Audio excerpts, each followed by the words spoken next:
Bonjour, vous êtes en train de préparer l'agrégation interne et sur l'un des réseaux Facebook de l'agrégation interne, certains d'entre vous m'ont demandé des rappels sur les propositions subordonnées ainsi que des rappels sur les propositions en ING et si possible des exercices sur ces propositions en ING. Alors, je vous propose aujourd'hui une vidéo dans laquelle vous allez trouver 5 phrases. Vous les voyez, 5 phrases à analyser. Je ne vais pas vous donner la solution dans la vidéo. Je vous ferai une autre vidéo pour corriger ces phrases. Donc, vous allez avoir le temps de réfléchir, de discuter entre vous sur les réseaux si vous le souhaitez pour savoir bien, comment analyser ces phrases. Et dans cette vidéo, je me contente de vous rappeler le principe de catégorisation des propositions subordonnées. Donc, je vous ai mis ici un tableau récapitulatif des propositions subordonnées.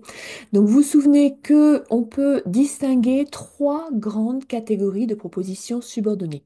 Les propositions subordonnées nominales, les propositions subordonnées adjectivales et les propositions subordonnées adverbiales. Pourquoi appelle-t-on les subordonnées nominales des propositions subordonnées nominales? Eh bien, parce que les propositions subordonnées nominales occupent les mêmes fonctions syntaxiques qu'un syntagme nominal, qu'un groupe nominal, c'est la même chose, ou bien qu'un groupe prépositionnel ou un groupe ou un syntagme prépositionnel. Il faut se souvenir que un syntagme prépositionnel, un groupe prépositionnel, c'est par exemple in the garden, c'est-à-dire une préposition in suivie d'un syntagme nominal. Donc ce qu'il faut bien comprendre, c'est qu'on appelle subordonné nominal en fait des propositions qui occupent les mêmes fonctions que celles que peuvent occuper les syntagmes nominaux, qu'ils soient ou non précédés d'une préposition, et donc dans ce cas-là appelés syntagmes prépositionnels. Quelles sont ces fonctions qui peuvent être occupées par des syntagmes nominaux ou des syntagmes prépositionnels? Eh bien, ce sont les fonctions de sujet d'un verbe, de complément d'un verbe, mais aussi de complément d'un nom, et dans ce cas-là, on aura une préposition, ou de complément d'un adjectif. Et vous avez aussi la fonction d'attribut du sujet, par exemple après le verbe d'état be ou d'autres verbes d'état comme look, seem, etc. Ça, c'est pour les subordonnées nominales, la grande catégorie des subordonnées nominales. Les subordonnées adjectivales maintenant. Pourquoi est-ce qu'on les appelle les subordonnées adjectivales? Eh bien, parce que ce sont des subordonnées qui occupent les mêmes fonctions qu'un adjectif. Quelles sont les fonctions que peut occuper un adjectif? Eh bien, un adjectif, s'il est à l'intérieur d'un syntagme nominal entre le déterminant et le nom, il va être épithète du nom. S'il est à l'extérieur d'un syntagme nominal entre virgules, par exemple, il sera apposé à ce syntagme nominal. On parlera parfois aussi d'épithète détachée de ce syntagme nominal. Eh bien, quand vous trouvez une proposition subordonnée qui est à l'intérieur d'un syntagme nominal, alors généralement elle sera après le nom, elle ne pourra pas être coincée entre le déterminant et le nom parce qu'il n'y a pas assez de place, ou une proposition subordonnée qui est apposée à un syntagme nominal, et il y a de fortes chances que ce soit une proposition subordonnée adjectivale occupant la fonction d'épithète si elle est à l'intérieur du syntagme nominal, ou la fonction bien, d'apposition, d'épithète détachée, si elle est à l'extérieur du syntagme nominal. Dernière grande catégorie, les propositions subordonnées adverbiales. Qu'est-ce que c'est que les propositions subordonnées adverbiales? Eh bien, ce sont des propositions qui présentent des points communs avec les adverbes, parmi lesquels le fait que normalement on peut facilement les déplacer à l'intérieur de la proposition principale. Et surtout, ce sont des subordonnés qui sont toujours circonstants. Circonstants de temps, circonstants de manière, circonstants de cause, circonstants de concession, circonstants de contraste, circonstants de comparaison, circonstants de commentaire, etc. La fonction de circonstant, typiquement, c'est une fonction que peut occuper un adverbe. C'est pour ça qu'on appelle ces propositions qui occupent une fonction de circonstant des propositions subordonnées adverbiales. Donc là, vous avez les trois grandes catégories. Vous avez dans cette première colonne subordonné nominal, subordonné adverbial, adjectival, pardon, subordonné adverbial. Et évidemment, ce serait trop simple s'il n'y avait pas des sous-catégories, c'est-à-dire que les subordonnés nominales, par exemple, vous en avez de 8 sous-types. Il faut les connaître par cœur. Je dis toujours à mes étudiants, c'est comme un menu déroulant dans votre tête. On appuie sur subordonné nominal, poup, il faut qu'apparaisse dans votre esprit la liste. Subordonnée nominale en VAT ou zéro, c'est-à-dire qu'elle commence par VAT ou par zéro. Subordonnée nominale interrogative indirecte, subordonnée nominale exclamative indirecte, subordonnée nominale relative, c'est un cas particulier de relative sans antécédent, à antécédent fusionné, on dit. Subordonnée nominale infinitive, c'est-à-dire que le verbe est à l'infinitif. Subordonnée nominale à base verbale nue, ça veut dire que vous avez ce qu'on appelle parfois l'infinitif sans tu. C'est vraiment le verbe tout nu, sans rien, sans aucun marqueur. Euh, Sans être précédé du marqueur de l'infinitif. Subordonnées nominales en ing, ce sont celles-ci qu'on appelle des gérondives, exclusivement celles-ci. Hein, si vous avez une proposition subordonnée en ing, il faut d'abord vérifier si elle est nominale, c'est-à-dire si elle occupe la fonction de sujet ou de complément ou d'attribut, avant de pouvoir dire que c'est une gérondive. Et vous avez aussi les subordonnées nominales en en étant la marque du participe passé. Alors attention, quand on parle de subordonné nominal en ing ou en en, ça veut dire que le syntagme verbal ne contient que ing ou que en. Il n'y a pas l'auxiliaire be dans le syntagme verbal, sinon ça n'a rien à voir. C'est l'aspect be plus ing ou le passif en be plus en. Si vous les avez, l'auxiliaire have, ça sera l'aspect have plus en. Ça n'aura rien à voir avec une proposition subordonnée en ing ou en en.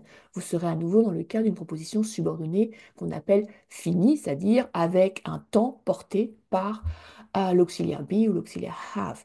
Quand on parle de proposition subordonnée nominale en ing ou en en, ça veut dire que le syntagme verbal, c'est simplement verbe plus ing ou verbe plus participe passé en en. Il n'y a pas d'auxiliaire dans ce cas-là.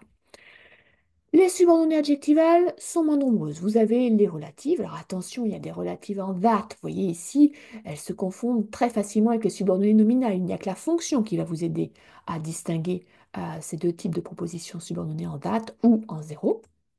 Et les relatives aussi existent en WH.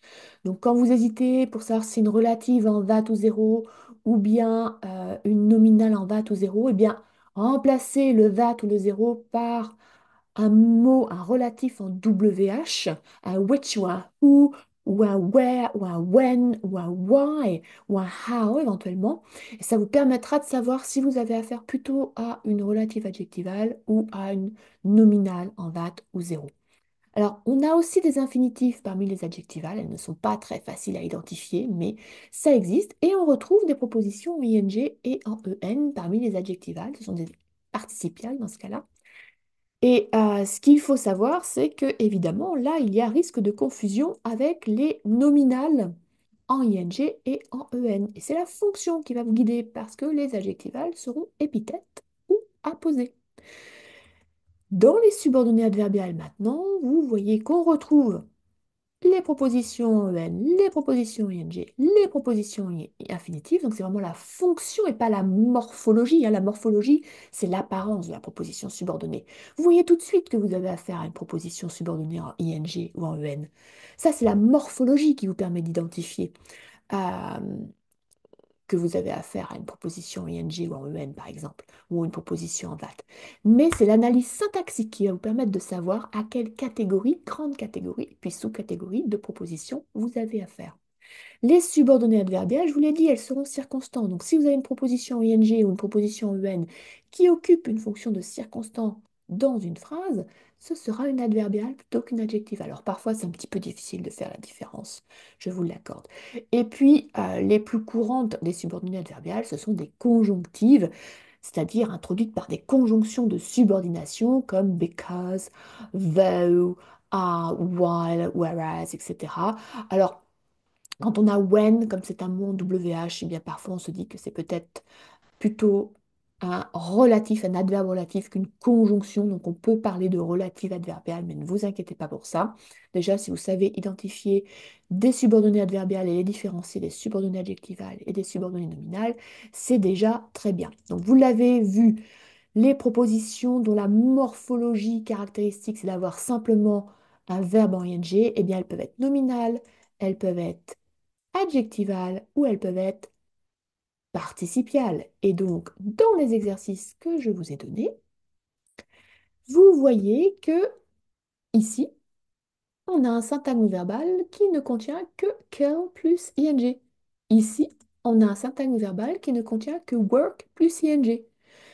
Ici, alors c'est un tout petit peu plus dur, vous avez le verbe finish qui porte l'aspect have plus en, mais have n'est pas conjugué, il porte seulement le suffixe ing. Donc vous avez ici aussi, sans doute, il va falloir en trouver la délimitation, une proposition en ing. Ici, ah tiens, on a du ing.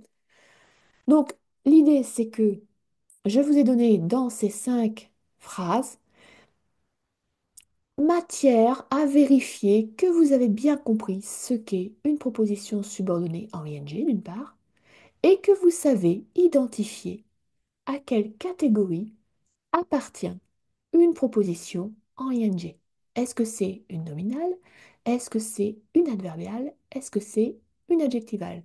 C'est ça la question. Et vous avez un petit peu de tout dans ces 5 phrases. Donc, je vous souhaite bon courage. Vous avez un petit peu de temps pour vous entraîner et essayer de trouver la bonne solution. Et prochainement, je vous poste une vidéo pour corriger ces phrases et vous expliquer comment procéder pour ne plus les confondre. Je vous souhaite bon courage et à très bientôt.